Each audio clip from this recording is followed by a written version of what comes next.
Cbc Evening News. Very good evening to you. I'm Lisa Broom with the Cbc Evening News. In our top story tonight, Prime Minister Mia Mottley has announced Barbados's economic recovery and transformation plan as she outlined a mini budget for the island.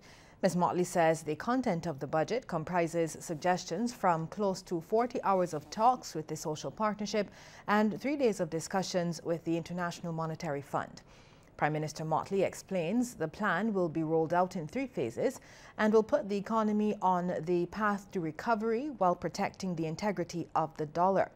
Phase 1, according to Ms. Mottley, will be executed over the next 3 months and will see the introduction of user fees for both domestic and international players.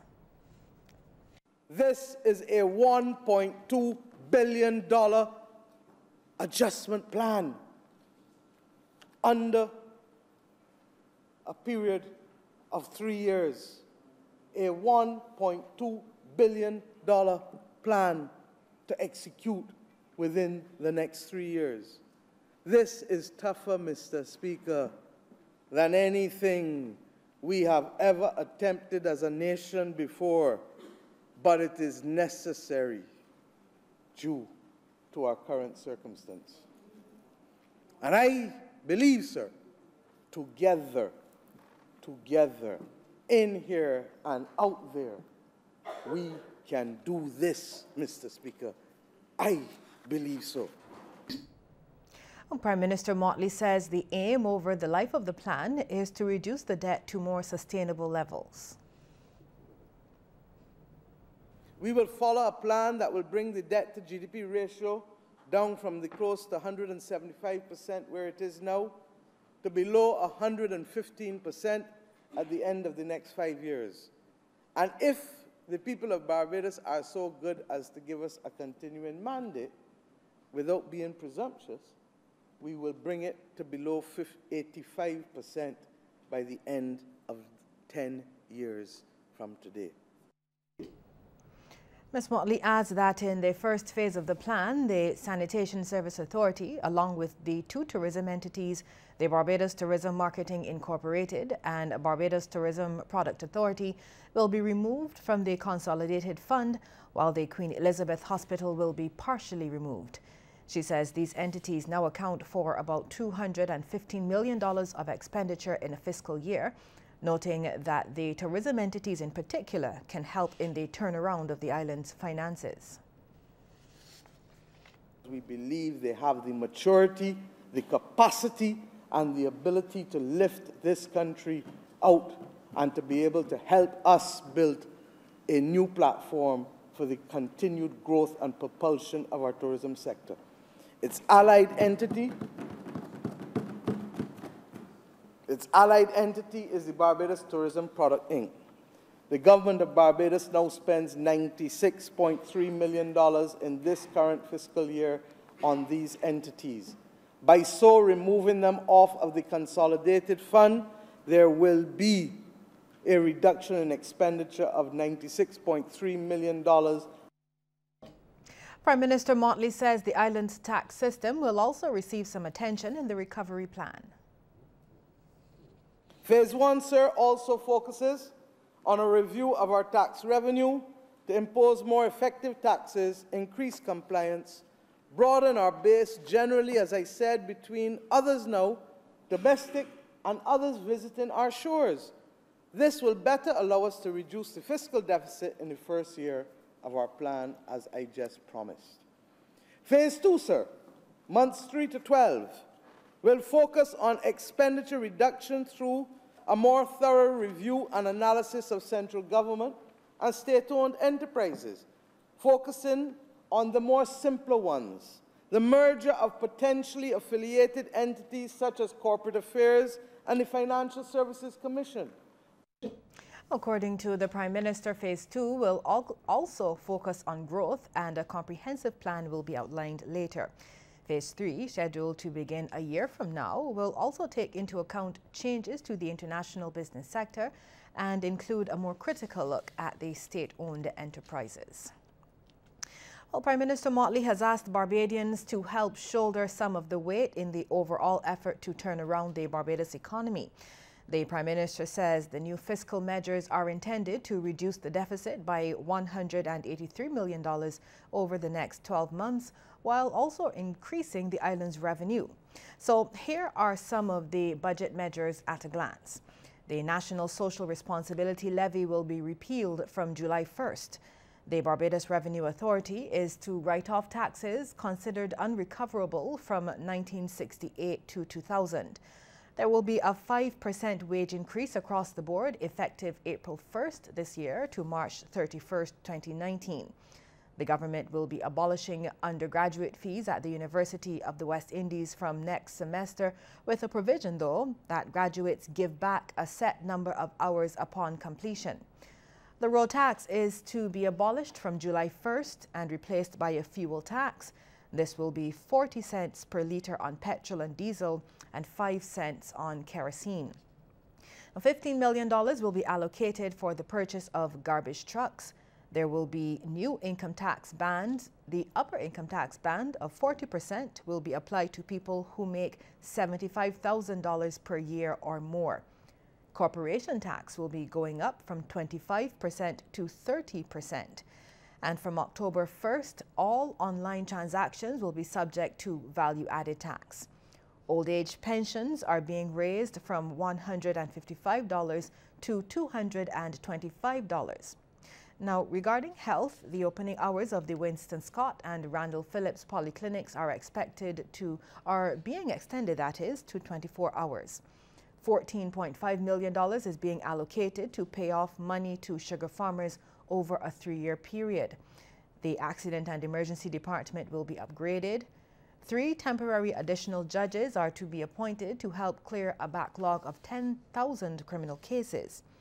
An airline travel and tourism development fee of $70 on air travel outside of CARICOM and $35 within CARICOM will be introduced. Also, from August 1st, an additional $1.50 a day will be placed on water bills, with $1.25 going to the Sanitation Service Authority for garbage collection and the remaining 25 cents to be retained by the BWA. For commercial entities, the cost will be 50% of their water bills, with half going to the SSA, the other half will go to the BWA. The proceeds are also to aid in the maintenance of sewage systems. Well, Barbadians seem prepared to work with government and tighten their belts in the hope of future prosperity. And this was their general feeling on the street as our cameras quizzed the general public on their thoughts of the first budget delivered by Prime Minister Mia Motley. I understand that the road tax is off, and I'm very grateful for it, and I'm proud of my Prime Minister. I so thank you for that. That take a burden off of me. Well, as a business owner, I believe that everything takes time, and in time, we will see what will happen with Barbados. From what I heard, I think that she's trying to do a pretty good job, and we'll just wait to see how effective they will be. But I have all confidence in her and her team, and I pray that God will bring her through and that we Barbadians will begin to punch above our weights again. I like the communication. I like the strong stewardship. We have to be real. We all have to take responsibility. The fuel tax is going to be a little hard for some people, as me who do a lot of driving. But it's one I will take and see where it goes. Some of the other initiatives I applaud. One, for instance, for many years and many conversations, I said to other Barbadians like myself, it makes more sense to write off on recoverable debt and give people a chance to pay what they actually owe. So all of these interest penalties, they just don't make any sense. So if you have a business where you're selling something and it has an expiry date and you're still trying to sell it beyond that expiration, then what are you really recovering in profits? So if you say, well, I'm going to get a salvage value, what our Prime Minister and her cabinet has done is given us a salvage value for the debt that the government has outstanding. So I can agree with that. I would just look forward to see what else is coming. But so far, so good. No, next month I'm going to pay my road tax, and I'm glad about it taken off because I have to look to fair for it next month. And I'm very glad for what she's doing, and I appreciate very much for what she is doing. And I'm glad very much. She raised the pension, and I'm glad she raised the old people pension. I can get some also too. I thank her very much for that. I think it was fair and equitable, or as fair and equitable as it could be at this time. I like that they're trying to spread the burden across the tourism sector and different things as well. Like, everybody has to chip in. I think they're giving with one hand and also taking away when it comes to the public sector increase, because obviously we have to pay all these new taxes and different things like that. So it's not necessarily an increase, but it should help us to cope more. So yeah, I guess we just have to hold strain and hope that things get better. Well, there is reaction from local trade union heads following today's mini-budget presentation. While acknowledging the measures are a mixture of goodies and austerity, they're particularly happy about the 5% pay increase for workers. One of them is President of the National Union of Public Workers, Akani McDowell. He says this government, unlike the previous administration, is willing to give workers an increase. The Ministry of Civil Service and the government said that they could not consider the previous years at this time, because obviously we are about to engage in a conversation with the IMF. So I mean, in all fairness, they decided to make sure that public servants were still given a salary increase, and we agreed that we will look at the year 2018 to 19, which was 5%. And going forward, what we will do is maybe have to structure our proposal in such a way that we would consider the previous years that we would have received 0%. Mr. McDowell also sought to clear the air on the union's original stance, saying the 23% was only its starting offer. The difference between 23% and what we are given now is that the 23% was from 2010 until 2018. So if you divide those 8 years, you would see that it's about 2.87% to be exact per year. Right? Correct?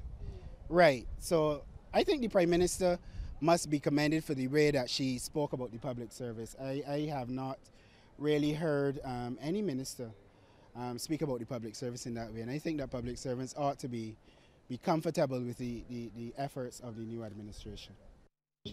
Well, head of the Congress of Trade Unions and Staff Associations of Barbados, or CTUSAB, Cedric Murrell, says the Congress is happy for the pay hike and is willing to work to get the country back on its feet. It does contain measures which I know will be extracting from the Barbadian taxpayer, but in the circumstances that is understandable. With regard to the salary increase for public officers, we did engage in discussions on that, and we, on behalf of the members of the public sector, I want to say that we are pleased that an offer has been made, and we do accept that. And General Secretary of the National Union of Public Workers, Rosalind Smith, is pleased with government's decision to leave customs out of the Barbados Revenue Authority. She says this is one of several achievements for the union and workers in the mini-budget.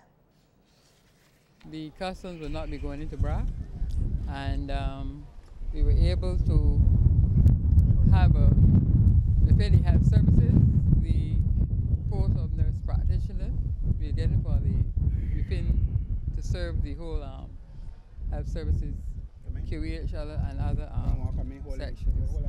So that's a plus for us also, and the appointments will be continued, so will be ongoing, because persons fear that they will come to some halt, and that will be ongoing. So we were able to get something for within the budget for the workers. Well, the 2 seats reserved for opposition senators will be filled come the next meeting of the Senate. The second opposition senator, Senator Crystal Drakes, was sworn in during a short ceremony at Government House earlier today. Senator Drakes, who was joined by her parents, Rodney and Ingrid Drakes, as well as fellow opposition Senator Caswell Franklin, says she's ready to work. Speaking to the media after, the senator says while she is honored, the focus must be on the measures announced by the Prime Minister in today's mini-budget and the implications they will have on the economy. from an economic standpoint, and more so a holistic standpoint, because of my background in environmental studies, I am curious to see if she will include anything regarding the transition to a green economy and pushing that agenda forward, as well as any opportunities as it relates to the youth. As Barbadians come to terms with news of a hike in electricity bills, the managing director of the Barbados Light and Power Company Limited, Roger Blackman, says the long-term solution for the island is to wean itself off of oil and to switch to renewables. Mr. Blackman stresses the fuel clause adjustment was put in place as fuel is an import and is very volatile as prices move up and down. In order to be able to operate as a business, those price changes and swings are recovered through the fuel clause. And that was put in place many years ago to avoid the utility having to go to the regulator regularly whenever the price of oil changes.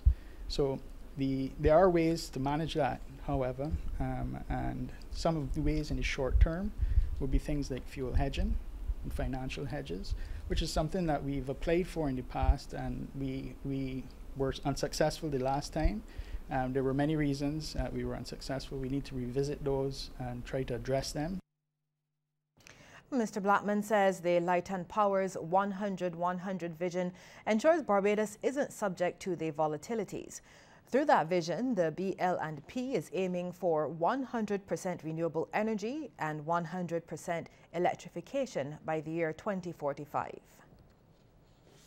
We have projects, for example, that we completed, like the solar plant at Trents, which is saving around $10 million a year. So projects like that are already helping.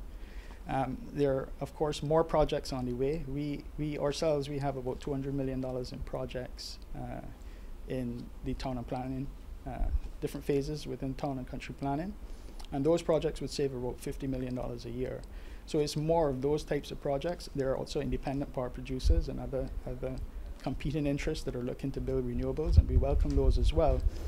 All of these together in collaboration will help to transition the economy off of oil. We have more news after this break, so stay tuned.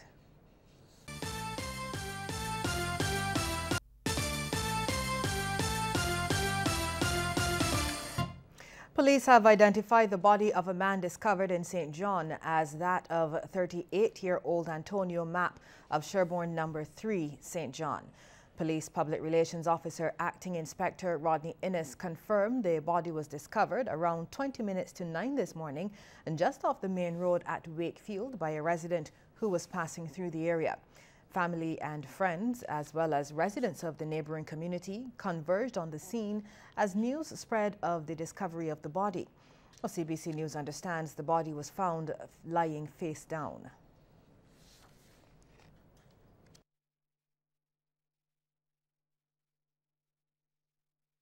On arrival, police did in fact see and confirm the body of what appears to be a male, lying just a few meters off the roadway of the said main road. We have cordoned the area. We are carrying out investigations. We have spoken to a number of persons who have identified themselves as family members of the deceased. Has yet to be confirmed. A few areas are officially to be confirmed. But we, as I said earlier, we've cordoned the area. We restricted movement for both vehicular and pedestrian traffic. Barbados Labour Party members of Parliament are still celebrating their success at the May 24th polls. Yesterday, it was the turn of newly elected representative for St. John, Charles Griffith. His motorcade moved off from his constituency office in Gall Hill and travelled through several communities with scores of supporters. Griffith is the first BLP member to win the once treasured safe seat of the Democratic Labour Party in nearly 60 years. He says he was overwhelmed by the level of support shown by the people of St. John.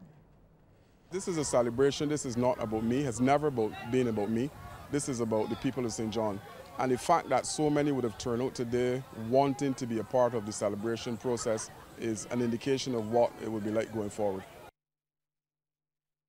The topic of climate change is not only engaging stakeholders at the national level, but those in the schools as well.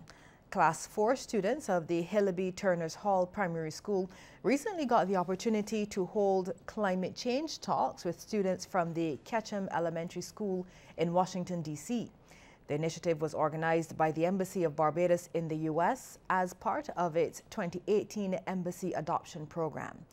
During the online discussion, which began with a welcome address by Ambassador Selwyn Hart, students from both schools got the chance to present on the topic, "How does climate change affect my community and my country, and what can I do to reduce my carbon footprint?" Well, still to come, a look at some of the stories making headlines across the region.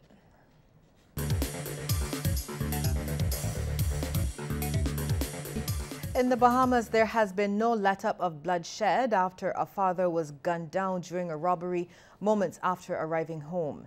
His killing came as police investigated a double murder inside a barbershop on Saturday. We have more from ZNS Bahamas. Our information tells us is that this male arrived at home along with his kids. A short time later, a vehicle pulled just behind him. A man came from that vehicle armed with a firearm, demanded cash. We're told that he may have searched him, shot him before he got back into the vehicle and sped away.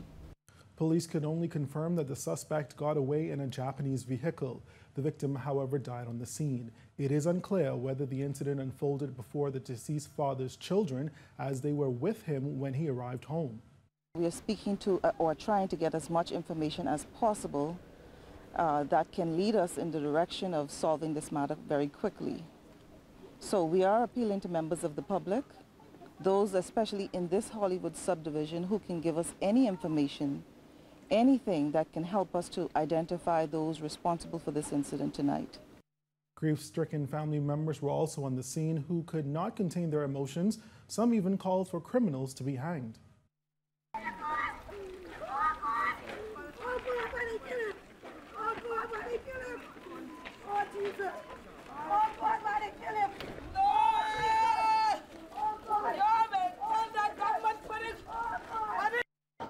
Well, children are being blamed for acts of vandalism at shelters housing Barbudans on the sister island of Antigua. We have a report from ABS TV. Nurse Friska John tends to Barbudans staying at the National Technical Training Center, NTTC. John says many of the children at the facility are left to their own devices, resulting in abuse of the facility. Most of the untidiness tends to occur a lot with the children. What I realize is that when the children goes to school and they return, sometimes the parents aren't around, so they're left alone. And you know, when children are alone, they tend to do things haphazardly, they tend to do things their way.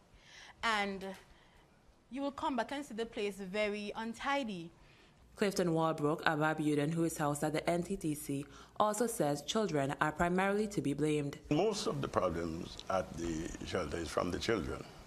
The younger people? Youngsters.